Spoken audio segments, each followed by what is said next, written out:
ఆయనే వచ్చాడు. ఎవడైతే పోతాడు అనుకున్నాడు బెట్ ఆప్షన్కి వస్తున్నాడు. ఒరే వీళ్ళు పోర్రా అన్న వాళ్ళందరూ కూడా తక్కువగా ఆడుతున్నారు.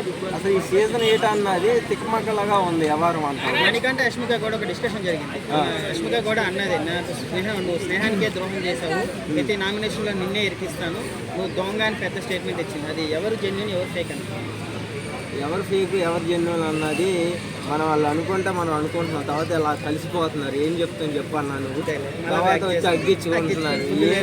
ఏమో పిచ్చి పిచ్చి తెప్పుతుందన్న, అది పిచ్చి తెప్పుతుంది మామూలు కాదు. ఈసారి టాప్ 5 ఎవరు అనుకుంటున్నారు? టాప్ 5 అసలు ఉండాల్సిన బయటకు వస్తే ఇంకా టాప్ 5 ఏం చెప్తాను చెప్పండి. అసలు విష్ణుప్రియ గురించి మీ అభిప్రాయం ఏంటంటే? విష్ణుప్రియ గురించి అంటే అవి మంచిగా హైప్లో ఉన్న అవి లోపలికి వచ్చి పేరు చెడగొట్టుకుంటుంది అనిపిస్తుంది. ఈ బిగ్ బాస్ సీజన్ 8లోకి వచ్చి పేరు చెడగొట్టుకుంటుంది అనిపిస్తుంది. శేఖర్ భాష స్టేట్మెంట్ ఇచ్చాడు, విష్ణుప్రియ ఈమె ఎలా బతుకుతుందో, మరీ చిన్నపిల్ల, అసలు బ్రెయిన్ లేదన్నాడు. ఆమెకు బ్రెయిన్ లేదు కాబట్టి, ఆమెకు బ్రెయిన్ ఉంటే ఏదో ఐఏఎస్ ఏదో అయ్యిద్ది అని చెప్పింది కదా.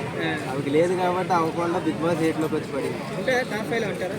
ఉంటుంది. గెలుస్తారా కప్? ఏమన్నా కప్పు అంటే కష్టమే కానీ 2లో ఉంటుంది అనుకుంటున్నాను. నబీల్ ఎలా ఆడుతున్నాడు? నబీల్ కూడా పర్లేదన్న, నైస్. కనమలందరూ బాగానే ఆడుతున్నారు కానీ ఇంకొంచెం బెటర్గా ఆడాలి. ఇంకొంచెం మంచి కంటెంట్ ఇవ్వాలి జనాలకి. ఈ కంటెంట్ జనాలకు సరిపోదు, హైప్ రాదు. ఏదైనా కొత్త గేమ్ పెట్టి అండ్ కొత్త వాళ్ళని అంటే కార్డు ద్వారా అది ఉంటుంది కదా, ఆ కార్డు ద్వారా ఒక కొత్త వాళ్ళని లోపలికి ఎంట్రీ చేస్తే ఒక హైప్ అయితే వస్తుంది.